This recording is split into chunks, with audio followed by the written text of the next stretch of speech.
Yes, you put a nice little spin on it. Amazing, amazing people.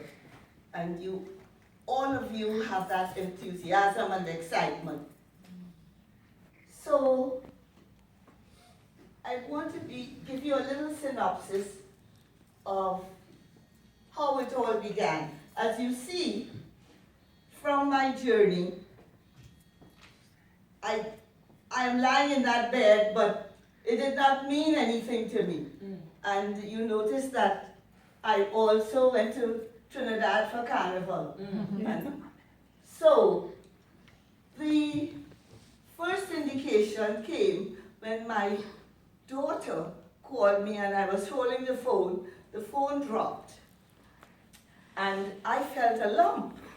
And I felt it in November.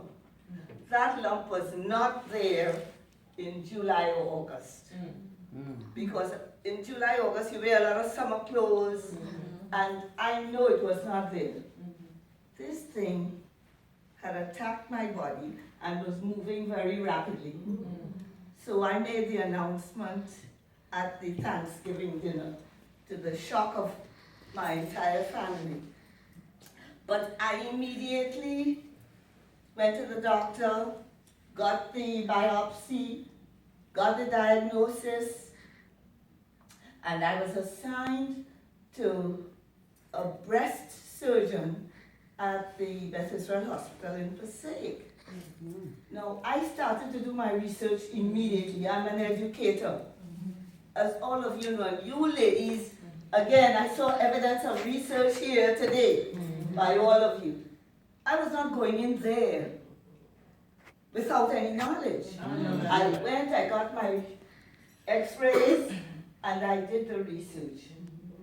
And the research was very poignant because it said white women is the, Jewish women is the specific population that get cancer more than any other group.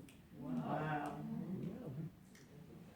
But women of color, Black, Hispanic, Asian, we die of this disease. That startled me. What a statistic. Why do we die when our number of getting the disease is smaller? So I wanted a conversation with the doctor. I went in, and I have my package, and I began, hello, how are you? I'd like to discuss this with you.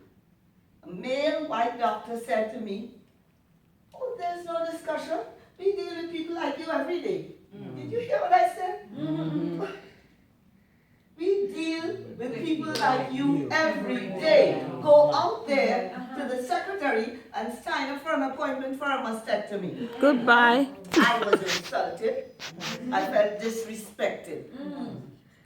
So I decided I will get a female doctor. Because I figured a woman who has my body will be more understanding. I also thought that I must give myself the best. Sloan Kettering is the hospital with the most experience in this area. So I went to Sloan Kettering. I made an appointment to get the head of breast surgery, who's a woman. A white woman at Sloan Kettering. I got the best service. I went with my husband and my friend, one of my best friends. And this woman had written a book. And when I went in there, she got on a pad and drew my breast, drew all the arteries, the ducts towards the breast, to show me exactly where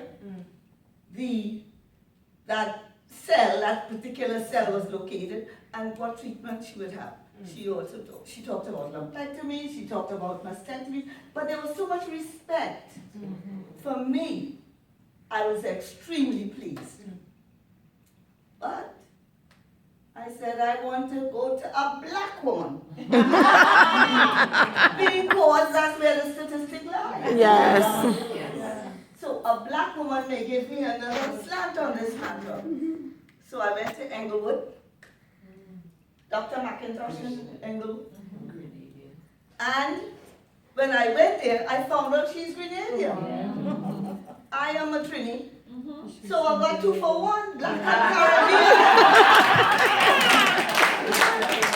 I was so pleased. Again, she sat me down with my husband and my best friend, pulled out a pad, started to draw exactly like the woman at Sloan Kettering. She also showed me conference papers that she had presented all over the world. So when it came to intellect and performance, same. The weight was the same. But then I started looking at the hospital itself. And that's something all of us have to look at. That hospital was under renovation. And I happened to check the anesthesiology department. I want to wake up. Hello? This is a lesson. So I decided to stay with Sloan Kettering. And it was a wonderful experience. Now, I am a 16-year survivor. So at that time, things were a little bit different. They wanted to, well, I should say, downplay mastectomies at that time. They thought there were too many.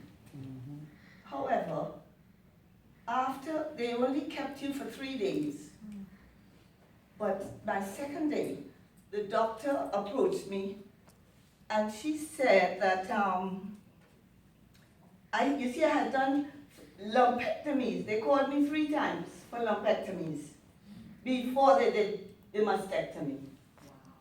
And she thought that I needed an extra day. What is the difference?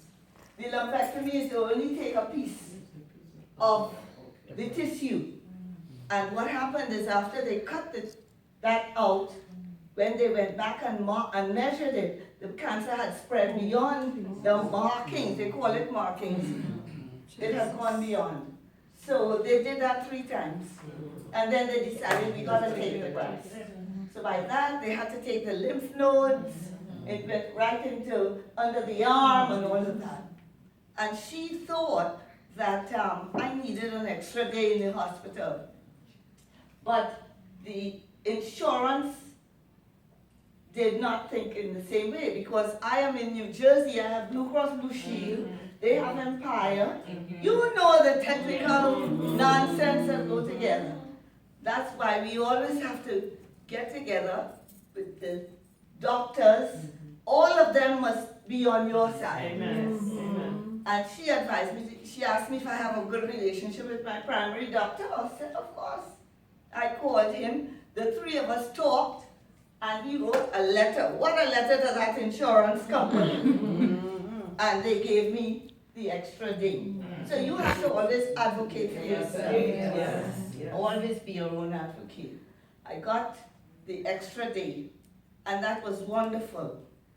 So all those experiences and the illness and all of that, I was supported, of course, by my children, my family, and the group that's more than friends. Did you see a group? Yes.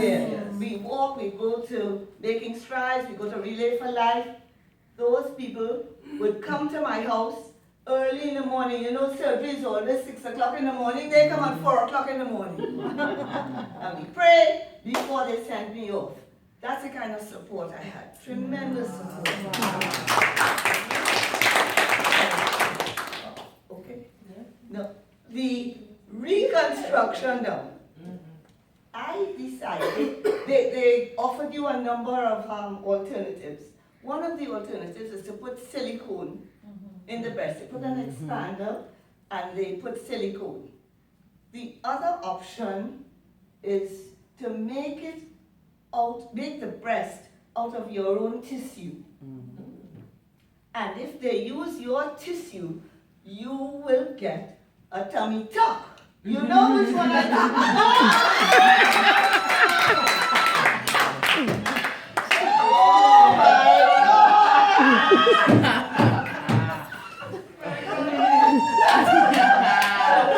All of you are young, Yeah. but once you hit 40, 50, this is a fight. Daily fight. Yes. True. Yes. Okay? So when somebody told me they're going to take this away, there was no discussion. And the surgery was so fantastic. The cut comes from one side to the other, just under the navel. As a matter of fact, the navel shifted, it's a little cockeyed now. That's quite fine. And they push that tissue up inside of the breast. Wow. So the cut is here, and they push it up inside, make the breast, and then stitch it back. Isn't that fantastic? And that was 16 years ago. You could imagine not today. So I was so proud of my tummy tuck. I invited my children to go to Mexico with me, bought a bikini.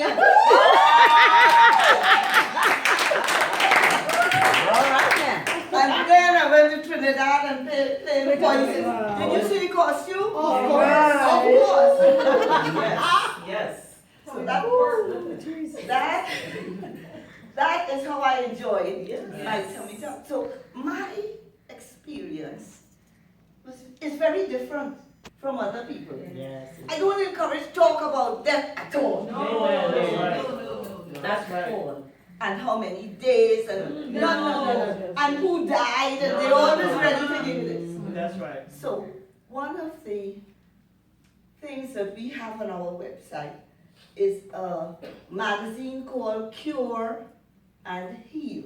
And I think it's on there. That magazine is a subscription and is free of charge on the website, modernfriendscares.org.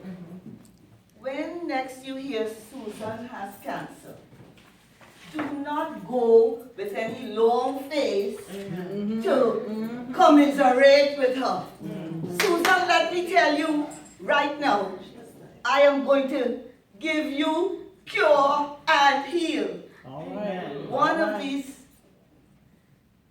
persons who was recently diagnosed, she told me that when she heard the word cure and heal, it lifted her out of depression. She got the diagnosis in the morning, and I called her in the afternoon to tell her. She said the words, just the word cure. Remember, you just got it. Somebody just told you that you are inflicted by this disease. She heard the words cure and heal, and her depression was lifted. So those two words are very important to people who have been diagnosed. And if you could help them now, sometimes people don't talk about it. You remember, people do not talk about this disease. I am assigned to visit people and to phone them. The American Cancer Society gives me names, and I call them up, and I ask respectfully, would you like to talk about it? Some people don't. And if I ask them even if I could visit, some people are not ready for me to visit. Once they are ready to visit, then I take the basket of caring and sharing goods to the person. But I have to wait. There has to be wait time, because not everybody could handle the disease. And once I do that, I take a basket of wonderful things. I have the main thing in there is a towel. It's embroidered with our website on it. That towel was very significant, and it is significant to people with breast cancer, in that you leave the hospital with a bundle of tubes, maybe 4 or 5 tubes hanging down. And it's draining all the fluid out of you. And it's always wet and soggy, so you need. So that's why we give that towel. That basket is filled with things that I use. And that towel is significant. In addition to things from Body Works and, some those kinds of things. right now, our organization, we give the baskets, that's one of our main items. But we also do other things. We empower women. We do a book fest. Many of us are educators, so we give away books during the summertime at our book fest. We also have something called Latin Heat, a dancercise, where we play Caribbean music to keep fit, and we do that in the winter time. At October, November, we have this dinner dance, awesome dinner dance, where we honor survivors. We have a speaker. This year we have a speaker who's an RN, and she's going to talk about, the name of her book is, What Did the Doctor Just Say? Sometimes you don't always hear.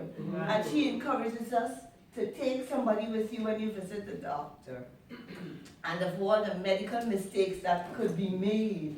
So that's our speaker this year. And then midway, during the dinner dance, we bring out all the survivors. And we dance around and we honor them. They get their banners. You know I am leading when they and we lift them up. And then the crowd from the dance, we surround them and we sing, We Are Family. And then we are overcomers, you know that overcomer Yes. song? That's the kind of honor we give to our survivors at that dinner dance. We encourage people not only to come, but bring a survivor with you to lift them up, because it could be very heavy and depressing if you feel you have an expiry date is down the road. That's the thing we would like to overcome. There are times when we as survivors feel depressed, and we want people to recognize that. One other thing, my